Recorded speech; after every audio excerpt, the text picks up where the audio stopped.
Bismillahirrahmanirrahim. Assalamualaikum warahmatullahi wabarakatuh. Alhamdulillah hamdan katsiran thayyiban mubarakan fih kama yuhibbu rabbuna wa yardah. Asyhadu an la ilaha illallah wahdahu la syarikalah wa asyhadu anna Muhammadan abduhu wa rasuluhu. Amma ba'du. Ikhwatal Islam rahimani wa rahimakumullah, kita lanjutkan kembali pelajaran kita ya. Sekarang kita memasuki mansubat yang ke-11 ya, yaitu isimla, ismula ya. Di kitab Al-Muyassar kita bisa jumpai pelajaran ini di halaman 67 sampai 69 ya. Ismula.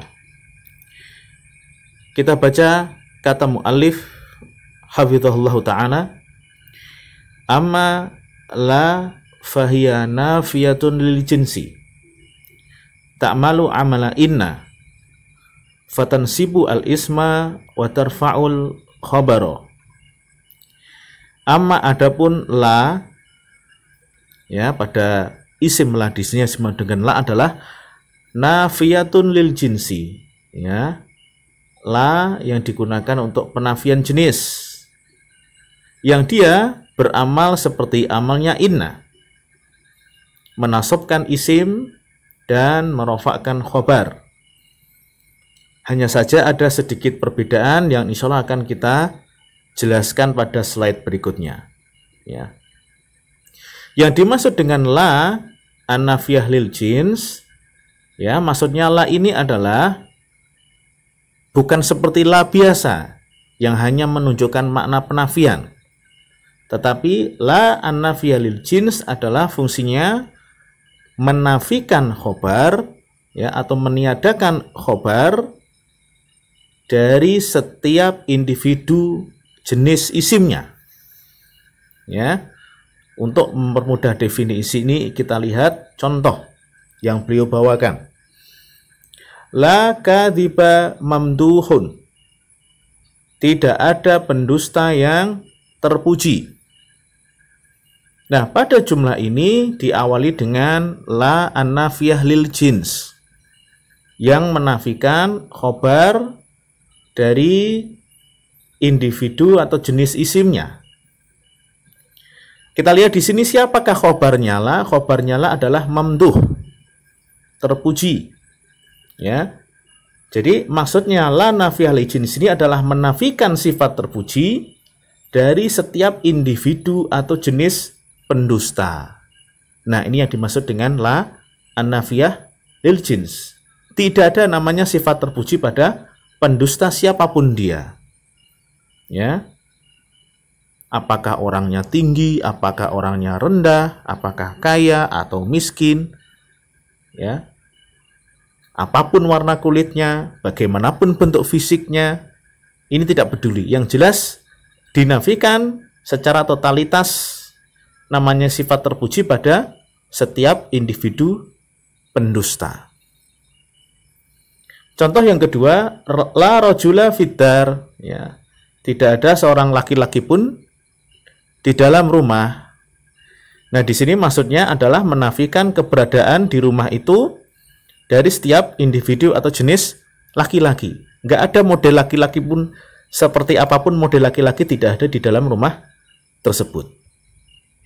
Nah, ini maksud dari la an-nafiyah lil jinsi yang memiliki amal seperti amalnya inna, yaitu menasabkan isim dan merofakkan khobar ya. Jadi pada contoh pertama la kadhiba mamduhun, isimnya la adalah kadhib ya, kadhiba dia mansub, mamduhun adalah khobarnya la. Tapi sekarang kita lanjutkan dengan hukmu ismila ya, beberapa ketentuan-ketentuan terkait isimnya la. Ketentuan pertama, idza kana ismuha nakirotan fahukmuhu mabniyun ala ma yunsabu bihi biduni tanwinin ya. Apabila isimnya itu nakiroh ya, kembali diingat pelajaran mengenai nakiroh wal ma'rifah. Apabila isimnya itu nakiroh, maka isim la di situ hukumnya mabni di atas kondisi nasabnya.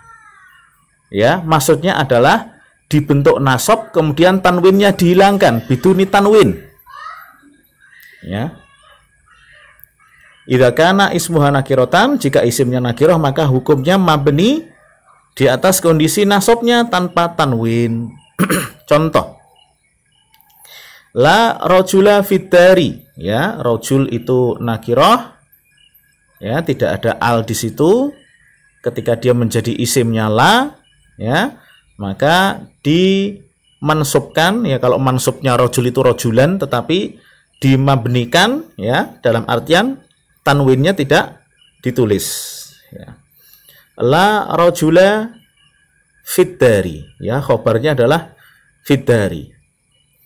Nah, contoh di sini rajula itu mabniyun alal fathi, mabni di atas fathah.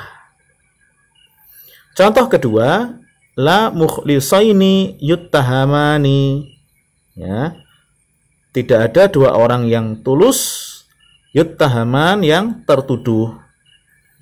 Ya, contoh di sini mukhlisaini itu mabni di atas kondisi mansubnya. Nah, ini adalah isim musanna, dan isim musanna itu mansub menggunakan ya. Ya, jadi mabni di atas ya.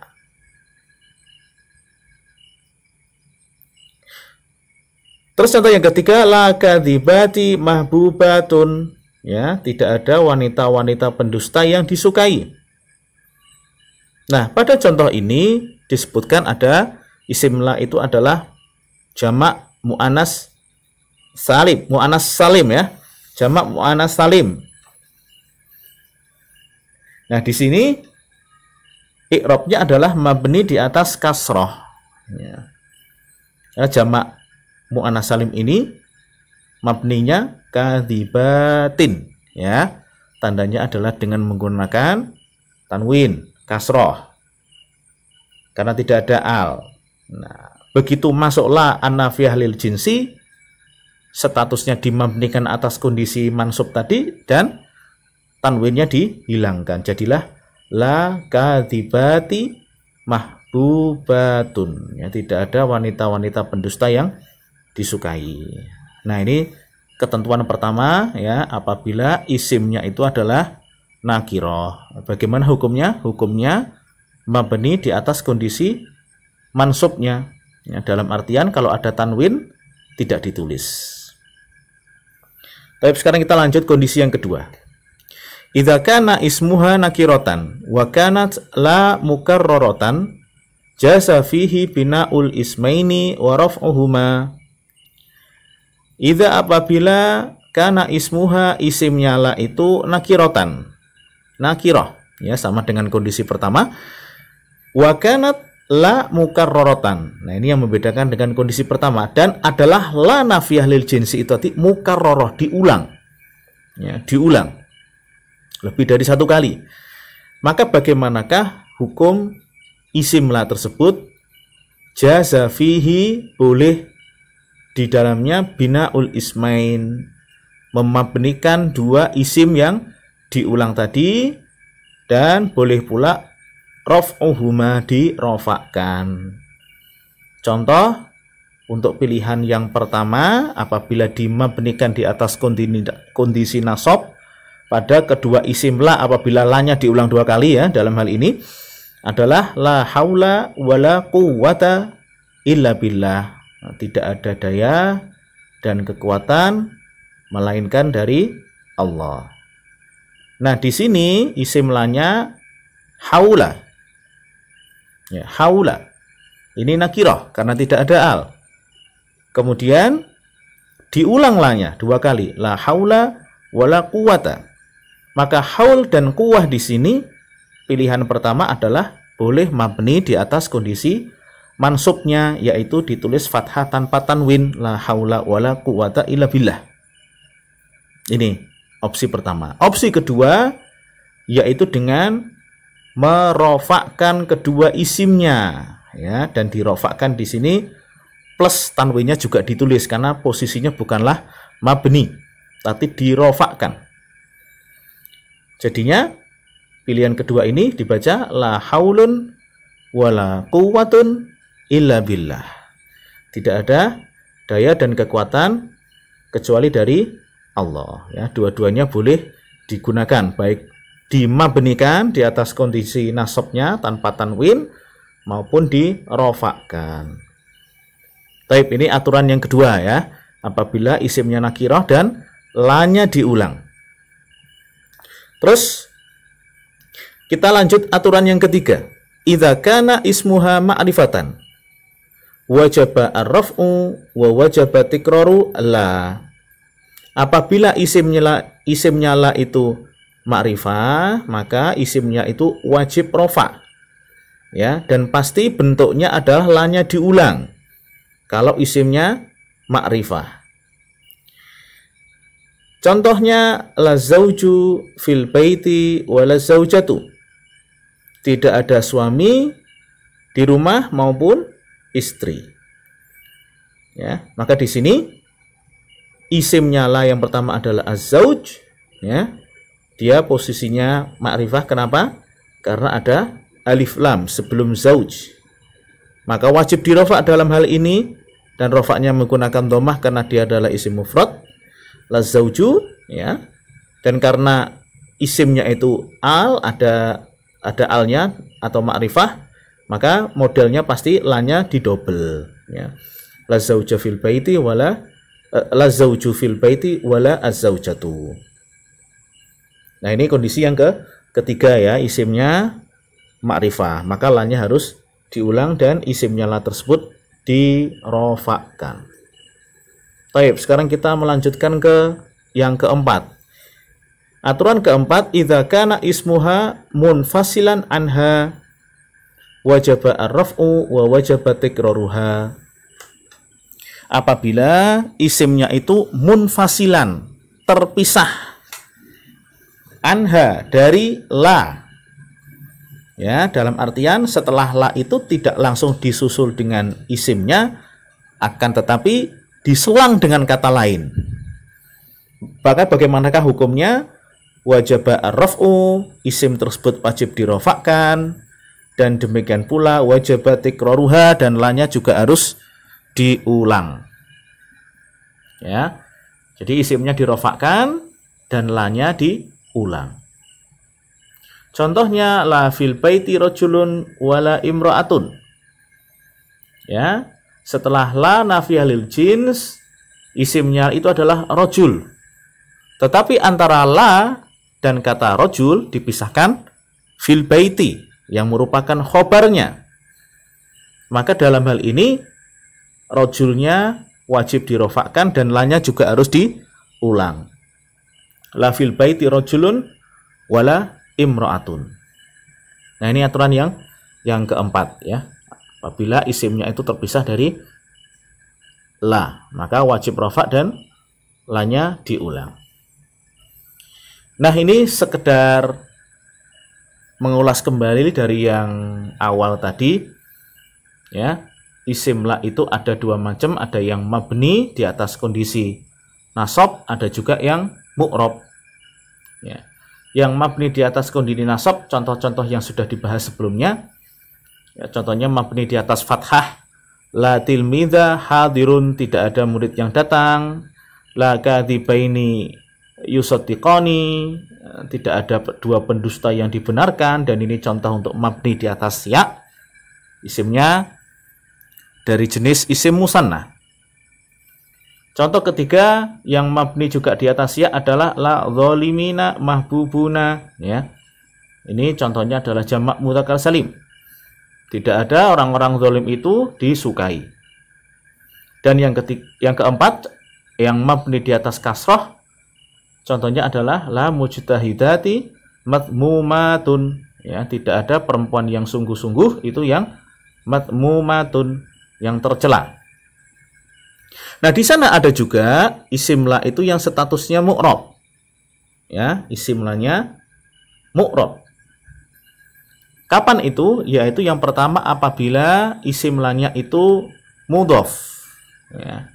Mudhof ilaih yang sebelumnya sudah pernah kita singgung sebentar mengenai susunan mudhof ilaih, yaitu dua kata atau lebih yang digabung menjadi satu untuk menunjukkan makna kepemilikan atau makna dari atau bahan atau material, dan juga digunakan untuk makna di dalam.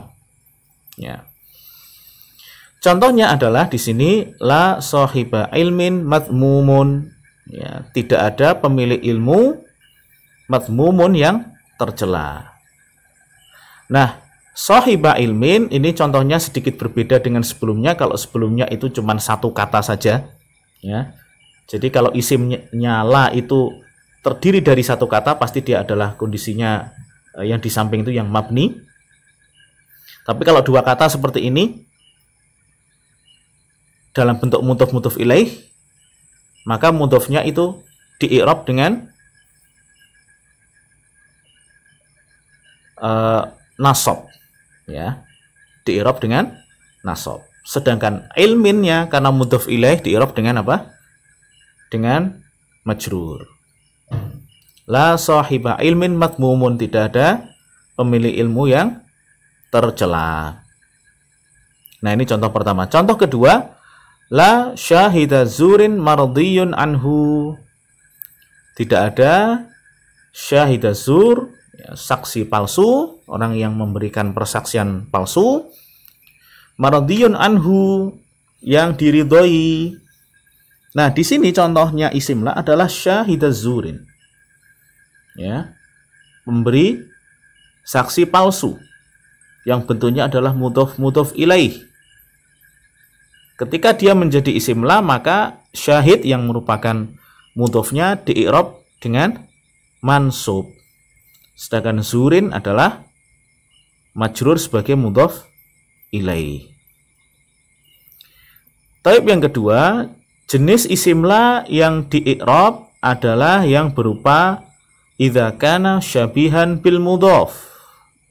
Apabila bentuknya menyerupai mudhof. Ya, syabihan bil mudhof, ya, namanya syibhul mudhof atau syabih bil mudhof. Ya, dilihat di catatan bahwa syibhul mudhof adalah susunan dua kata atau lebih, ya, hampir mirip dengan mudhof ilaih, akan tetapi kata pertamanya nakiroh dan tanwin atau nun musanna ataupun jamak tetap ditulis. Ya, ini berbeda dengan aturan mudhof. Kalau mudhof tanwinnya dihilangkan, nun pada isim musanna maupun isim jamak mudzakkar salim wajib dihilangkan. Dan kemudian diikuti dengan kata kedua yang menyempurnakan makna kata pertama. Ya. Memang syibhul mudhof ini kasusnya cukup jarang, ya. Tidak banyak ketika kita membaca buku-buku para ulama. Bentuk syibhul mudhof ini tidak banyak. Yang paling banyak adalah bentuk mudhof ilaih. Ya, untuk sementara diterima dulu saja. Di sana ada bentuk namanya syibhul mudhof. Nanti insya Allah dibahas di kitab yang lebih tinggi. Nah, di sini dicontohkan la sa'iyan fil khairi makruhun. Tidak ada orang yang sa'iyan berupaya fil khairi pada kebaikan, makruhun yang dibenci. Ya, di sini ada sa'iyan kemudian diikuti dengan fil khair yang menyempurnakan makna kata sa'iyan. Ya. Dan di sini adalah syibhul mudhof. Ya. Dan sa'iyan itu di-i'rab dengan mansub. Kemudian contoh yang kedua, la tali'an jabalan hadirun. Tidak ada tali'an pendaki jabalan gunung yang hadir. Tali'an jabalan ada syibhul mudhof. Ya, tali'an di sini di-i'rab dengan mansub sebagai isim la. Baik, moga-moga dapat difahami di sini. Kemudian kita lanjutkan kembali. Ada beberapa catatan lain sebagai tambahan, ya, yang tidak ada di buku Muyasar, tapi anak kira perlu untuk diketahui. Yang pertama, jika sebelum la ada huruf jar bi, maka isim yang terletak setelah ilah tadi dijerkan karena terpengaruh dengan huruf jar bi. Sehingga la ini hanya menjadi tambahan yang maknanya penafian. Bukanlah nafiyah lil jins, tapi hanya untuk menafikan biasa. Contoh, taqaddama al-jundu bila khaufin. Ya, tentara itu maju bila tanpa khaufin, rasa takut. Ya, jadi la di sini bukan la nafiyah lil jins karena dia kemasukan bi, hanya untuk menafikan saja. Dan kasus seperti ini cukup banyak, ya. Jadi agar tidak difahami, dihukumi dengan la nafiyah lil jins. Catatan yang kedua, ada juga di sana beberapa kasus membuang khobarnya la jika memang dapat dipahami dari konteks kalimat. Contohnya, la syakka anal ilma atau al ilmu nafi. Ya, tidak ragu bahwasanya ilmu itu bermanfaat. Nah, kata-kata la syakka ini sebetulnya yang lengkap adalah la syakka fi dzalik. Tidak ada keraguan dalam hal itu. Ya, kalau cuma la syakka saja ini belum lengkap karena hanya menyebutkan la dan kemudian isimnya adalah syakka. Tetapi khobarnya belum disebutkan. Namun khobar fi dzalika itu sudah bisa dikira-kira. Sudah dapat difahami dari konteks kalimat ini.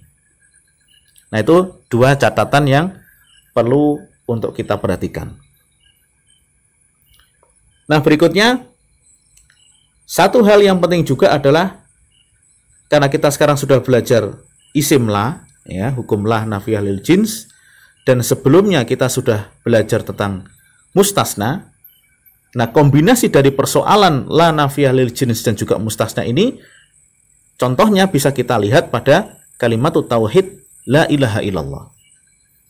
Ya, bagaimanakah kita mengi'rab kalimat tauhid la ilaha illallah?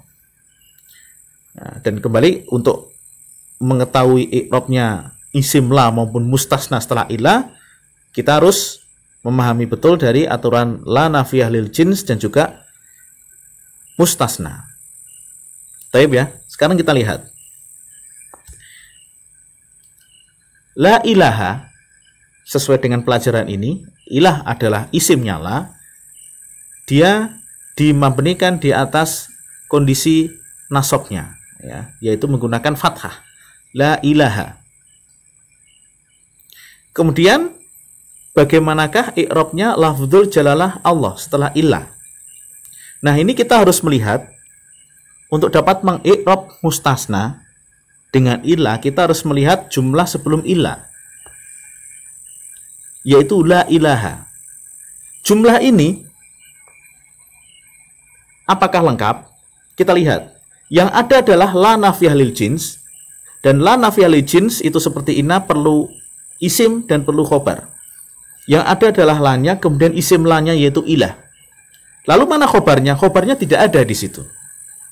Taib ya, jadi khobarnya adalah mahdhuf, dihilangkan. Dan khobar la itu i'rabnya apa? Rofa. Ya.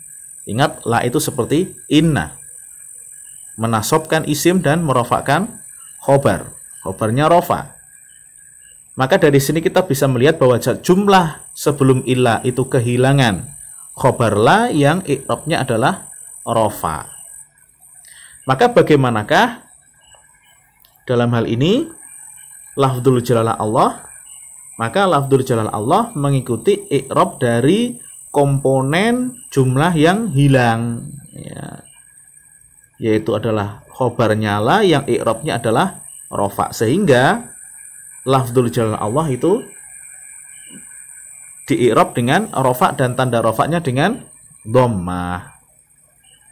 Nah, seperti itu cara mengi'rab ilah dan juga lafdzul jalalah Allah sebagai mustasna. Nah, kemudian pertanyaan berikutnya, sebetulnya khobarnya yang hilang itu apa? Ya, khobar la nafiyah lil jins pada jumlah la ilaha, yang hilang itu apa sih sebetulnya? Ya. la ilaha titik-titik illallah. Nah, titik-titik disitulah yang merupakan khobar dari la. Nah, khobarnya la ilaha, ya, yang benar adalah menunjukkan bagaimanakah khobar yang dinafikan dari ilah tersebut. Ya, para ulama menjelaskan khobar yang mahdzuf itu adalah hakun. Tidak ada ilah yang hak, yang memiliki hak untuk disembah. Dan inilah makna dari la ilaha illallah yang tertuntut. Sebagaimana dulu Nabi juga mendakwahkan kepada orang-orang kafir Quraisy agar mereka mengucapkan kalimat tauhid la ilaha illallah. Nah, tapi apa yang mereka katakan? Ya, justru malah mereka menentang. Ya, apakah dia hendak menjadikan sesembahan yang banyak itu menjadi cuma satu Tuhan saja? Ya, dari sini kita bisa melihat makna yang tertutup dari la ilaha illallah itu adalah sesembahan. Ya. Ataja'alu al-alihata ilahan wahidan. Apakah dia hendak menjadikan sesembahan yang banyak itu cuma satu saja? Maka di sini yang dimaksud adalah sesembahan yang benar itu cuma satu. Ya, atau juga ditunjukkan dari firman Allah yang lainnya, dzalika bi annallaha huwal haq.